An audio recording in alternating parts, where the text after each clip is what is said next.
पुण्यात पुढच्या आणखी एक महत्त्वाच्या बातमीकडे उत्सुकता संपली आहे। भाजपाला आता नवा प्रदेशाध्यक्ष मिळणार आहे। भाजप प्रदेशाध्यक्षपदी रवींद्र चव्हाण यांची नियुक्ती होणार असल्याची माहिती समोर येते। रवींद्र चव्हाण 30 जूनला प्रदेशाध्यक्ष पदासाठी आपला अर्ज भरणार आहेत, तर 1 जुलैला नियुक्ती जाहीर केली जाईल। वरळी डोमला सकाळी 11 वाजता घोषणा होईल। भाजपचे सर्व प्रमुख पदाधिकारी यावेळी उपस्थित असतील। तर 1 जुलैला भाजप प्रदेशाध्यक्षपदी रवींद्र चव्हाण यांची नियुक्ती होणार आहे। भाजपचे सर्व आमदार, खासदार, मंत्री व प्रमुख पदाधिकारी यावेळी वरळी डोम येथे उपस्थित असतील। या संदर्भात सविस्तर माहिती जाणून घेऊयात। आमचे प्रतिनिधी चेतन ननावरे आपल्या सोबत जोडले गेले। चेतन, काय सविस्तर माहिती आहे? गेल्या अनेक दिवसांपासून चर्चा सुरू आहे की भाजप नवीन प्रदेशाध्यक्षपदी कोणाची नियुक्ती होणार।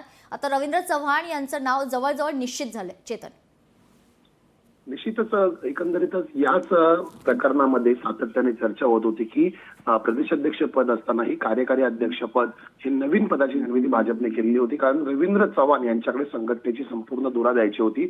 मात्र जी लोकशाही पद्धतीने होणारी प्रक्रिया आहे ती पूर्ण झालेली नव्हती। मग यामध्ये वॉर्ड अध्यक्षांच्या नेमणुका असतील, तालुका अध्यक्ष असतील किंवा जिल्हाध्यक्षांच्या नेमणुका असतील, या सर्व 50%हून अधिक नेमणुका झाल्यानंतर भाजपमध्ये प्रदेशाध्यक्ष पद निवडण्याची प्रक्रिया होत असते। आणि त्यासाठीच कालच आपण ज्या प्रकारची बातमी दिलेली होती, केंद्रीय निरीक्षक म्हणून केंद्रीय मंत्री किरण रिजिजू यांची भाजपने निवड केलेली होती। आता 30 तारखेला किरण रिजिजू मुंबईत येत असल्याची माहिती आहे आणि या 30 जूनला किरण रिजिजू आल्यानंतर एकंदरीत प्रदेशाध्यक्ष पदासाठी अर्ज मागवले जातील।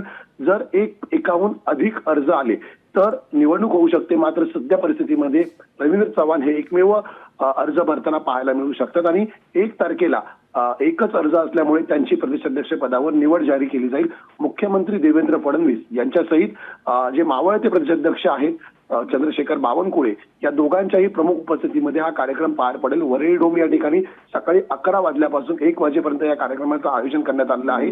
त्यामुळे प्रदेशाध्यक्ष पदावरती रवींद्र चव्हाण यांच्या नावावर अधिकृतरित्या शिक्कामोर्तब केलं जाण्याची दाट शक्यता आहे। निश्चित। धन्यवाद चेतन, आपण दिलेल्या सविस्तर माहितीसाठी। लोकशाही मराठी ऐका, पहा, जागरूक रहा।